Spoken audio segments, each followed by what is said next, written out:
The envelope was still sitting on the kitchen counter when I got home. I hadn't moved it in 3 days. I set my grocery bag down, filled the kettle, and stood there, looking at it the way you look at something you already know will change things. The return address, said Hillcrest Remodeling. My son's address. My son, who had asked me 8 months ago to help finance the kitchen renovation because, as his wife put it, they were in a tight spot. My son, who had told me it would be a short-term loan. 60 days, maybe 90. Just until the bonus came through, the kettle clicked off.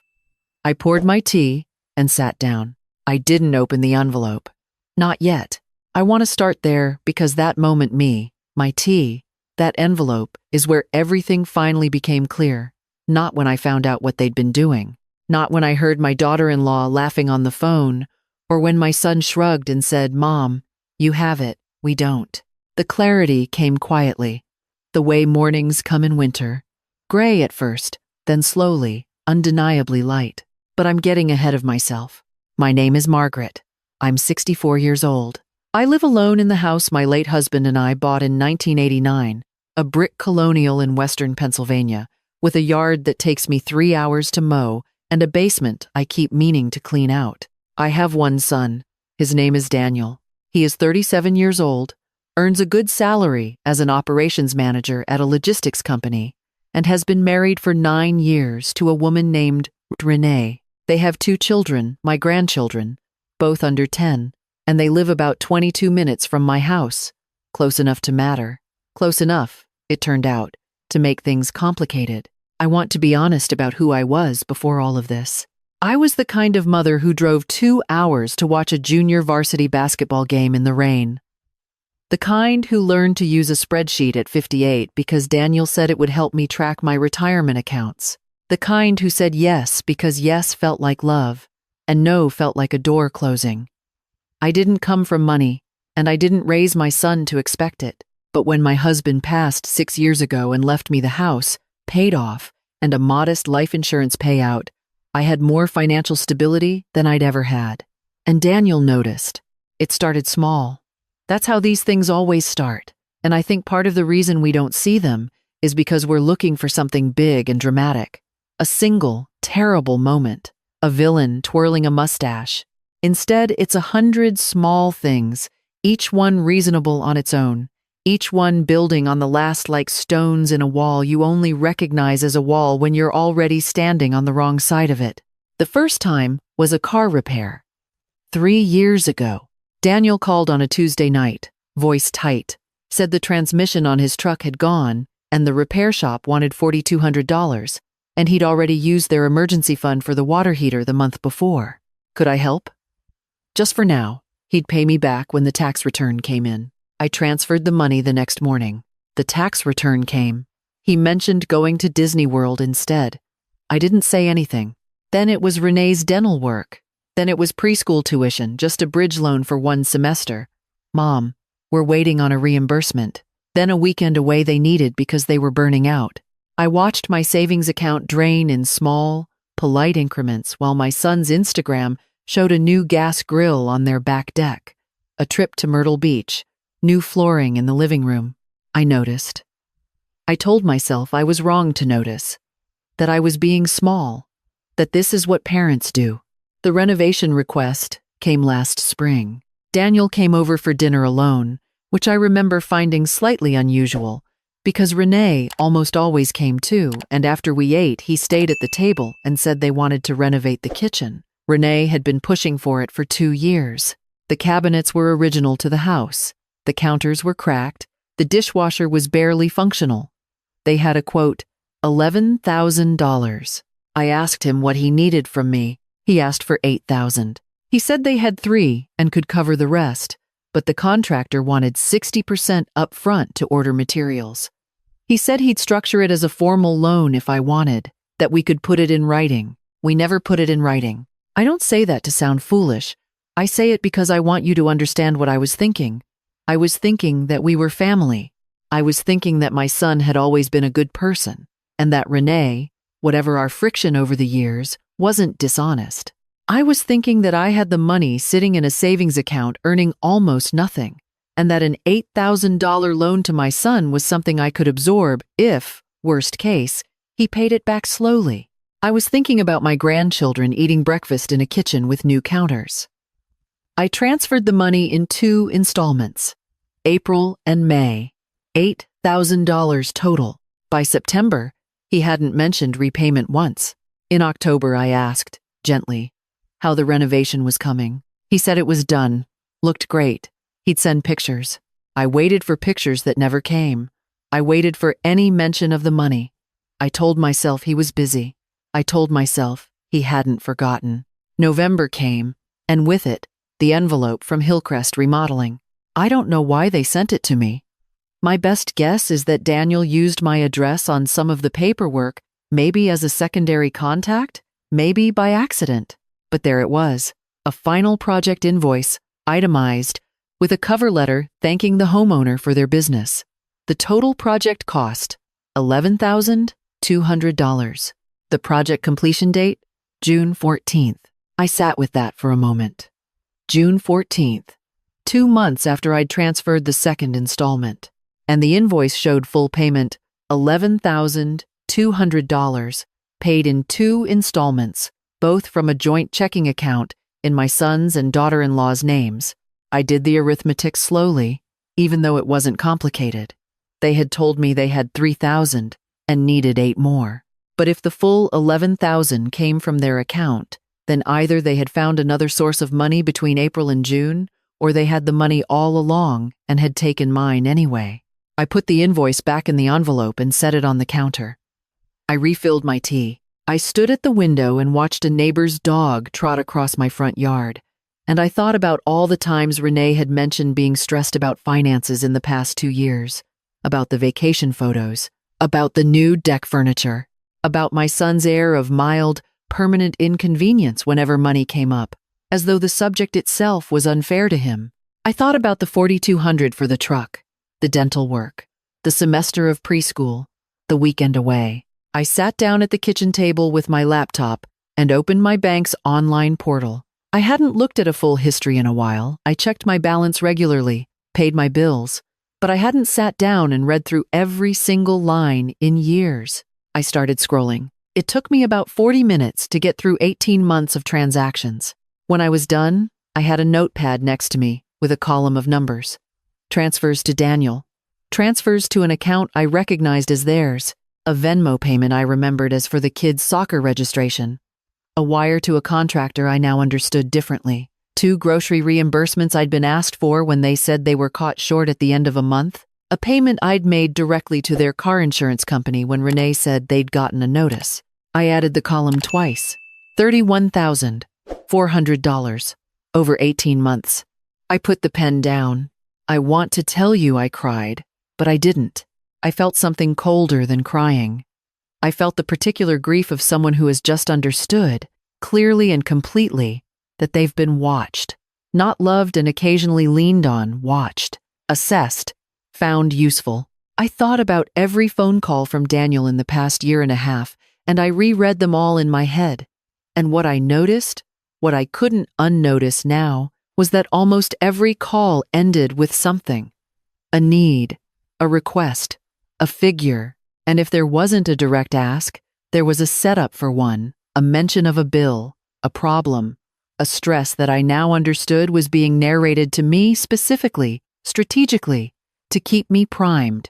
I thought about Renee on Thanksgiving 2 years ago, laughing in my kitchen with a glass of wine, saying, "Daniel says you're the most generous person he knows." I had felt warm hearing that. I had felt seen. I closed the laptop. Here is what I want other mothers to hear. And I want you to hear it without judgment, because I've had enough of that from myself. I knew, not everything, not the numbers, not the scope of it, but I knew something. There's a voice in you, quiet, steady, easy to dismiss, that knows. And I had dismissed it for 18 months because dismissing it felt like love, because questioning my son felt disloyal, because the alternative that the people I loved most had been systematically taking from me was something I could not hold and still function. So I didn't hold it. I set it down every time it came up, labeled it anxiety, labeled it the grief talking, labeled it an old woman being suspicious. I was not anxious. I was not irrational. I was right. I didn't call Daniel that night. I didn't call Renee. I made soup for dinner, watched an hour of television, and went to bed. In the morning, I called my accountant, a woman named Paula, who has handled my finances since my husband died and who does not sugarcoat things. I told her what I'd found. I read her the numbers. She was quiet for a moment, and then she said, "Margaret, I need to ask you, do Daniel or Renee have any kind of authorized access to your accounts?" I said no. She said, "Any saved payment information? Any shared login credentials you set up years ago?" I thought about it. 3 years ago, during the pandemic, Daniel had helped me set up online banking on my phone. He had stood in my kitchen and walked me through it. I had not watched closely because technology made me feel slow, and I trusted him. Paula said, "I want you to go through your account settings tonight and look at every linked device, every authorized contact, every saved payment method. Can you do that?" I said I could. I spent 2 hours that evening going through every setting in every financial account I had. My checking, my savings, my brokerage account, my credit card portal. What I found in my savings account settings was a third-party access credential, a read-only viewer permission, attached to an email address I didn't recognize. I wrote it down. I Googled it. The email domain matched a small budgeting app I'd vaguely heard of. One that my son had mentioned once in passing. He could see my balance. He'd been able to see it the whole time. He knew, before every ask, exactly how much I had. I removed the access. I sat back in my chair. There's a particular silence in a house at night when you've just understood something that cannot be taken back. Not a peaceful silence, not the quiet of a settled evening. It's the silence of a room after a glass breaks the half-second, before you register the sound, before you look down, before you understand you'll need to be careful where you step. I called Paula back the next morning. We spent an hour on the phone.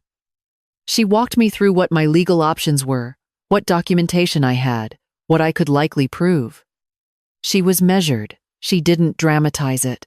She said, "You can pursue this, or you can choose to handle it differently. But either way, the first thing you do is protect what you have left." I told her I understood. That afternoon, I sat at the same kitchen table where I'd done my accounting, and I made a list, not an emotional list, a practical one. I reviewed every automatic or recurring payment I'd ever set up on Daniel's behalf. There were 4. A streaming service he'd put in my name 3 years ago. A storage unit fee I'd been paying while they figured out if they needed it. A phone line I'd added to my account as a favor during a tight month that had apparently become permanent, and a small monthly transfer I'd set up when he asked me to help smooth out the bumps in their budget, a transfer he described at the time as temporary, 2 or 3 months at most, that had now been running for 14 months. I canceled all 4. I changed my online banking password. I enabled 2-factor authentication on every account. I called my credit card company and had them issue me a new card number with no authorized users. I did not tell Daniel any of this.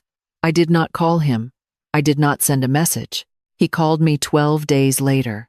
It was a Tuesday evening, the same time he usually called, which I had never before thought of as strategic, but which now felt like part of a pattern, calling when the day was winding down and I would be relaxed and receptive.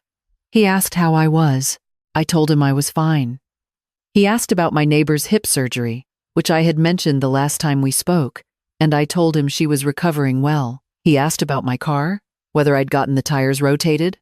I said I had. He was building something.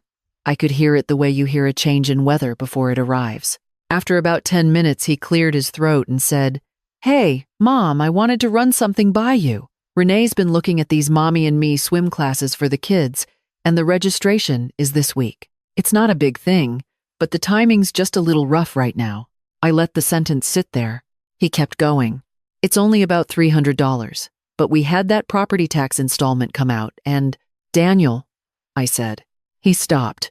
"I've canceled the storage unit payment, and the phone line, and the monthly transfer." Silence. "I found the access credential in my savings account settings," I said. "The one from the budgeting app. I've removed it. More silence. Then, Mom, I have the invoice from Hillcrest Remodeling, I said. The one they sent to my address.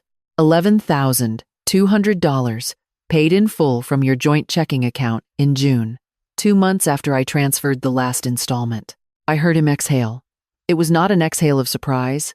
It was the exhale of someone who has been holding something heavy and has finally set it down.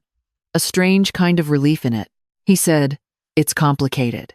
I said, "I've been adding up the last 18 months. $31,400. He didn't argue the number. "I'm not going to have this conversation on the phone," I said, "and I'm not ready to have it at all tonight. But I want you to know that I know all of it. And I want you to think about that before we speak again." I hung up. I put the phone face down on the counter and stood there for a moment in the quiet of the kitchen. Outside, a car passed. Somewhere down the street, a dog barked twice and stopped. I thought about my son at 12 years old, showing me a drawing he'd made of our house for a school project. I thought about the morning he left for college, how he cried in the driveway and tried to hide it. I thought about Daniel at the hospital the night my husband died, sitting beside me in the waiting room with his hand over mine, not saying anything, just there. That person was real. That person existed. He was also the same person who had looked at his mother's bank balance before every phone call and calculated what he could ask for. Both things were true. That was the hardest part, not that he was a monster. The hardest part was that he wasn't. He was a person who had made a long series of choices, each one easier than the last because I had never said no. And those choices had compounded into something that looked, from the outside, like a plan. Renee called the next morning. I didn't answer. She left a voicemail that said she just wanted to talk, that she was sure there was a misunderstanding, that she hoped we could figure this out because the kids would be so sad if things got weird. I saved the voicemail.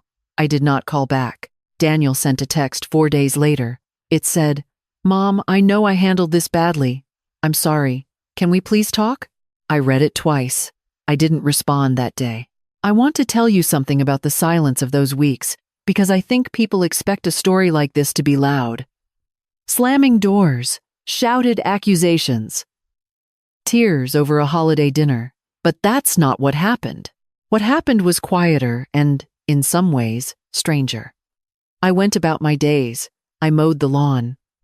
I had lunch with my friend Carol, who knows my son and who I said nothing to. I planted bulbs in the side yard that wouldn't come up until spring. I kept the Hillcrest invoice and my handwritten column of numbers in a manila folder in my desk drawer, and I did not look at them because I didn't need to. I already knew what they said. What I was doing, I think, was grieving. Not the money, though the money was real and the loss of it was real.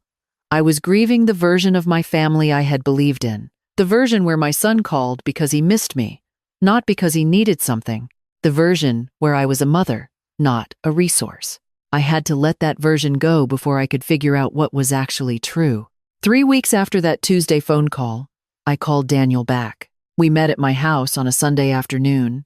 Renee didn't come. He sat across from me at the kitchen table, the same table where I'd done the accounting, where I'd opened the envelope, and he looked like a man who had not been sleeping. His eyes were tired. He kept his hands flat on the table. I had prepared nothing. No speech. No list of grievances. I had one question. "Did you know," I said, "what you were doing? Or did it just happen?" He looked at the table for a long time. Then he said, "I think at first I told myself it was fine because you had it. You had more than you needed and we needed it. And you kept saying yes. And after a while, I stopped asking myself the question. You stopped asking yourself if it was wrong." "Yes, because I kept saying yes." "Yes," I nodded. I'd expected excuses. I'd expected Renee's name to come up early, a deflection. I'd prepared myself for defensiveness. What I got instead was something smaller and sadder. A man who had learned that the road of least resistance led through his mother, and who had walked it until she blocked it. "The access credential in my account?" I said. "Did you set that up when you helped me with my phone?" A pause. Then, "Yes." "Did Renee know?" Another pause. "It was her idea. Originally, She said it would help us budget knowing what was coming in, so we'd know when to ask. I let that sit between us. I need you to understand something, I said, and I spoke slowly because I wanted to say it right. I would have helped you. If you had come to me honestly, told me you were struggling, told me what you actually needed, treated me like a parent instead of a line item in your budget, I would have helped you. Not without limits, but I would have helped. He looked up. The part I can't recover from isn't the money, I said. It's that you looked at what I had, and you looked at what you wanted, and you made a choice. Over and over. For 18 months. That's not a mistake. That's a pattern. And Renee was part of it. Mom, I'm not done, I said, not unkindly. He waited. I'm not going to pursue this legally. You're my son. And I'm not going to cut you out of my life, because those are your children and I love them. But things are going to be different. I folded my hands on the table. I will not be sending money. Not for groceries, not for car repairs, not for renovations or swim classes or anything else. If there is a genuine emergency, a medical emergency, something that threatens your family's safety, you can call me and we will talk about it like adults. But the automatic transfers are done, and any account access I have is mine alone, and those things are not negotiable. Daniel nodded slowly. He looked young in that moment, not 37, younger. And I need you to understand, I said, that this is not punishment. This is just what should have been true all along. He left about an hour later. We hugged at the door awkwardly, both of us uncertain, and I watched his car back out of the driveway and disappear around the corner. Then I went inside and stood in my kitchen for a moment, listening to the house settle around me. The tick of the clock, the hum of the refrigerator, the sounds of a life that was mine. I opened the cabinet and took out the manila folder. I looked at the Hillcrest invoice one more time, at my handwritten numbers, at 18 months of choices that had been made in this house without my knowing. Then I put them through the shredder I keep in the study, not because it didn't matter, because I was done carrying it. I want to say something to the women who are going to watch this and feel that particular twist of recognition, the one that tells you you know this story from the inside. Maybe it's not a son. Maybe it's a daughter, a son-in-law, a sibling. Maybe it's been happening for less time or longer. Maybe you've already done what I did, or maybe you're still standing at the counter with an envelope you haven't opened. I spent a long time asking myself why I let it go on so long. My honest answer is this: because no one had ever taught me that saying yes out of love and saying yes out of fear can look exactly the same from the outside. Both of them quiet, both of them gracious, both of them ending with a transfer. The difference is what you feel when you put the phone down after. Love doesn't leave you standing at the window afterward, calculating. I know that now. I knew it before, somewhere underneath, but knowing it in your bones and knowing it in your life are two different things, and the distance between them is exactly the length of time it takes to finally open the envelope. Some nights I still sit at this table with my tea, and I think about the kitchen renovation, the new counters, the cabinets my $8,000 helped pay for. I think about my grandchildren eating breakfast there on Saturday mornings. I think about what I want for them, not the counters, not the money, but something harder to give. I want them to grow up knowing that generosity is a gift, not a system, that love doesn't come with a login credential, that the people who are quietly watching your bank balance are not the same as the people who are watching out for you. I'm teaching them that when I can. Small ways. When my grandson asks me why I said no to something, I tell him the truth. Because no is a complete sentence. Because knowing when to say it is one of the most important things you'll ever learn. He's 8. He tilts his head and looks at me the way kids do when an adult says something that sounds important but hasn't landed yet. It will land. Someday. I'm patient. I'm 64 years old. I live alone in a house I own, in a yard I mow, with a basement I am still, slowly, cleaning out. My savings account is smaller than it was 2 years ago, and it is mine. I check the settings regularly now. I know what's connected and what's not. I know who has access to what. Those things are not small. They are, in fact, everything. The envelope is gone. The folder is shredded.